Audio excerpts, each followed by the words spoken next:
Olá, meus amores! Vamos conhecer um pouco sobre os governos totalitários nazifascistas? Bem, os governos totalitários existiram na primeira metade do século XX e se basearam em um sistema de controle absoluto de um partido ou de um líder sobre toda a nação. Dentro do sistema totalitarista, o líder do partido detém amplos poderes e representa o Estado. Regime totalitários é um regime marcado por um Estado forte, absoluto e que doutrina todos os setores dessa sociedade. Esses regimes baseavam-se em um forte militarismo que servia para intimidar e calar a voz de opositores. Apoiavam-se em uma intensa propaganda da ideologia com o objetivo de doutrinar a população e ressaltar sua postura benéfica do regime. Outra marca muito importante era a utilização do terror como forma de perseguição a tudo e todos que se levantassem contra o regime. Aí você me pergunta: professora, como surgiu o totalitarismo? Seu auge aconteceu nas décadas de 20 e 30 na Europa e está diretamente relacionada ao fim da Primeira Guerra Mundial. Além da destruição, morte e muita crise, deixou também uma série de ressentimentos. O crescimento do comunismo aterrorizava as classes médias e altas da Europa. Tudo isso questionou a qualidade das democracias liberais. Com isso, o autoritarismo passou a ser visto como solução de todos os problemas que acometiam o mundo. O termo foi criado inicialmente para denominar o fascismo italiano. O primeiro regime totalitário a ser implantado foi a partir do fascismo que esse tipo de regime espalhou-se pela Europa.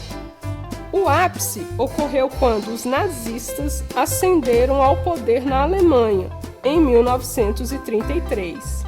A partir daí, movimentos de apoio a ideais totalitários de extrema-direita espalharam-se no mundo. Até aqui no Brasil, teremos contato com os integralistas e também o stalinismo na Rússia.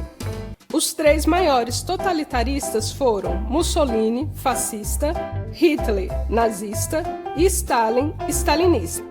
Apesar de diferenças ideológicas existentes, características comuns entre esses três regimes totalitários tiveram: culto ao líder, isso era básica dos regimes mencionados.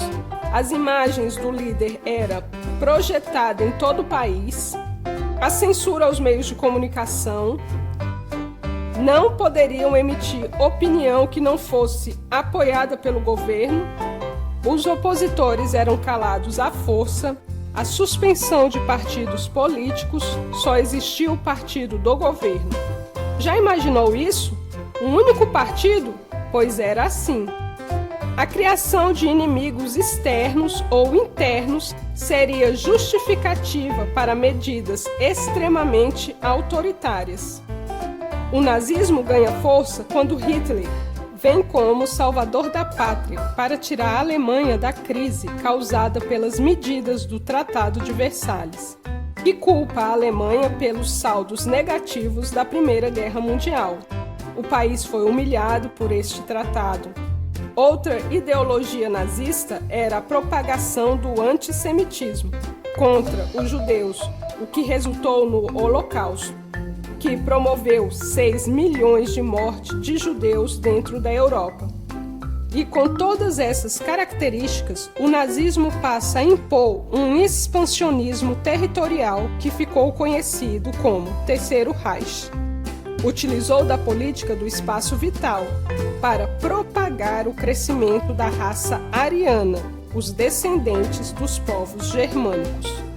Tinha uma intensa educação doutrinadora para as crianças de 6 a 18 anos assimilarem a ideologia e o objetivo era moldar o indivíduo de acordo com a ordem do partido e fazê-lo entender de que o Estado é mais importante do que ele mesmo, ao ponto de cada um se sacrificar pela nação e pelo próprio Führer, título dado a Hitler, que significa líder em alemão.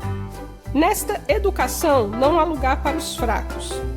Esses seriam descartados.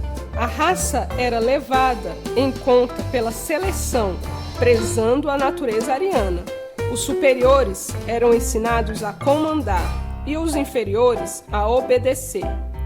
E primeiro a formação do corpo e depois a formação do caráter. Por último, a formação da inteligência. Os governos nazifascistas na Europa tiveram fim quando a Rússia praticamente ganhou a Segunda Guerra Mundial, com seu grande exército vermelho. Primeiro, Mussolini será fuzilado na Itália, depois Hitler, encurralado em Berlim, irá cometer suicídio e a guerra acabará em 1945, com as bombas de Hiroshima e Nagasaki. Espero que tenham compreendido o conteúdo de regimes totalitários. Estudem, pesquisem. Beijos e até a próxima!